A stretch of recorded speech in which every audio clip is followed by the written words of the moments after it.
இயேசு கிறிஸ்துவில் எனக்கு பிரியமான சகோதர சகோதரிகளே, நம்பிக்கை என்பது ஒரு மனிதனின் ஆணிவேர். கடவுள் மீது கொள்வது நம்பிக்கை. கணவன் தன் மனைவி மீது, மனைவி தன் கணவன் மீது கொண்டிருப்பதும் நம்பிக்கை.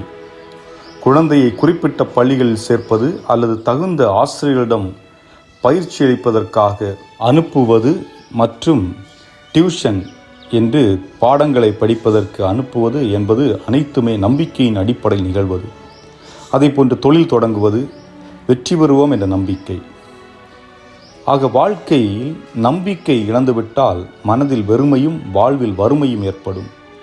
இதைத்தான் இன்றைய முதல் வாசகத்தில் பார்க்கிறோம். இயேசுவின் மீது நம்பிக்கை இல்லாதவர்கள் சீடர்களை சிதறடிக்கச் செய்கிறார்கள். அவர்கள் பல ஊர்களுக்கு கலைந்து செல்கிறார்கள். ஒரு கட்டத்தில் யூதர்களுக்கு மட்டுமே இயேசுவை பற்றிய செய்தி அறிவிக்கப்படுகிறது. திடீரென ஒரு செய்தி, இயேசு சீடர்கள் வழியாக செய்த அருள் அடையாளங்களை பார்த்து கிரேக்கர்கள் மனம் மாறி இயேசுவை ஏற்றுக்கொண்டார்கள். திருச்சபை வளர ஆரம்பிக்கிறது. முதலாக வரலாற்றில் அந்தியோக்கியாவில் கிறிஸ்தவர்கள் என்ற பெயர் சூட்டப்படுகிறது.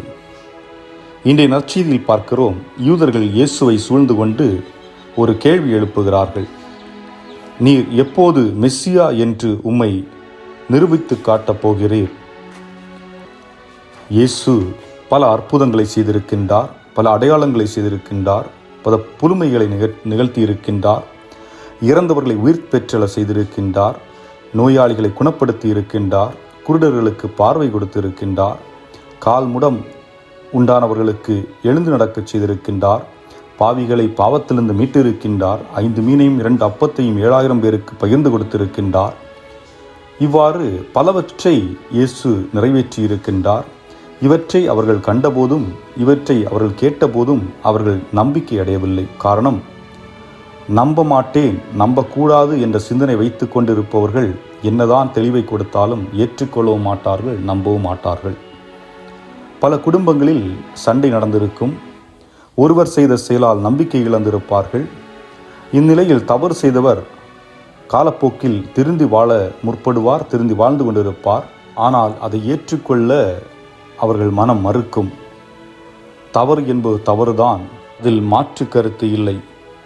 தவறு செய்யாத மனிதர் யாரும் இல்லை. ஆனால் ஒருவர் தன் வாழ்வில் பட்ட அனுபவங்கள் அவர் மனிதராக மாறுவதற்கு தூண்டுகிறது, துணை நிற்கிறது என்றால் அந்த நபரை மன்னித்து ஏற்றுக்கொள்ள நாம் அஞ்ச வேண்டாம். அன்புக்குரியவர்களே, மாற்றம் ஒன்றே மாறாதது. அதாவது மாற்றம் என்பது மனித வாழ்வில் நிகழ்ந்து கொண்டே இருக்கும்.